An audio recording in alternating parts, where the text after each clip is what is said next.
ఇక దీంతో పాటు ఇంకొక విషయం కూడా చెప్పాలి. 1 కోటి మంది మహిళలను కోటీశ్వరులు చేస్తామని చెప్పి పదే పదే పదే పదే ముఖ్యమంత్రి గారు చెప్తా ఉంటారు.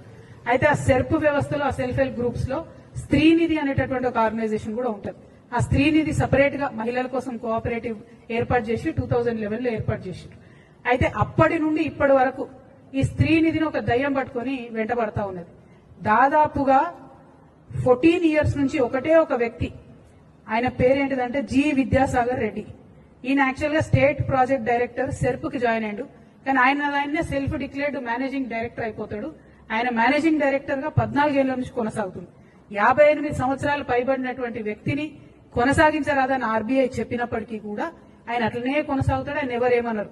ఎందుకంటే ఎర్రవల్లి దయాకర్ రావు గారు అప్పుడు గ్రామీణ శాఖ మంత్రిగా ఉన్నప్పుడు, రూరల్ డెవలప్మెంట్ మినిస్టర్ ఉన్నప్పుడు డైరెక్ట్ గా ఎర్రవల్లి గారి ట్రస్ట్ కి సిఎస్ఆర్ ఫండ్స్, ఈ స్త్రీనిధి నుంచే సిఎస్ఆర్ ఫండ్స్ ఆయన ట్రాన్స్ఫర్ చేసి అప్పుడు బీఆర్ఎస్ గవర్నమెంట్ లో మేనేజ్ చేసుకున్నారు.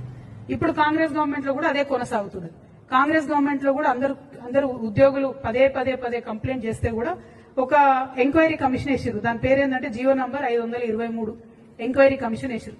ఇంతవరకు ఆ ఎంక్వైరీ కమిషన్ ఏమైందంటే సీతక్క గారు మాట్లాడతలేరు.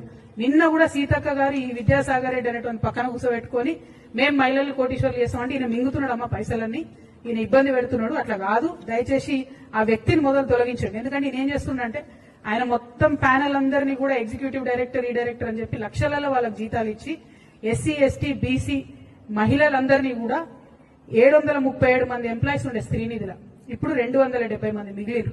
అందరినీ కూడా ఆయన తీసేసుకుంటూ వస్తున్నాడు. అన్ని రకాల రూల్స్ కూడా ఫ్లౌట్ అయిపోతా ఉన్నాయి. దీనికి ఖచ్చితంగా మీరు ఈ విద్యాసాగర్ రెడ్డి అనే వ్యక్తిని మీరు తొలగించాల్సిందే.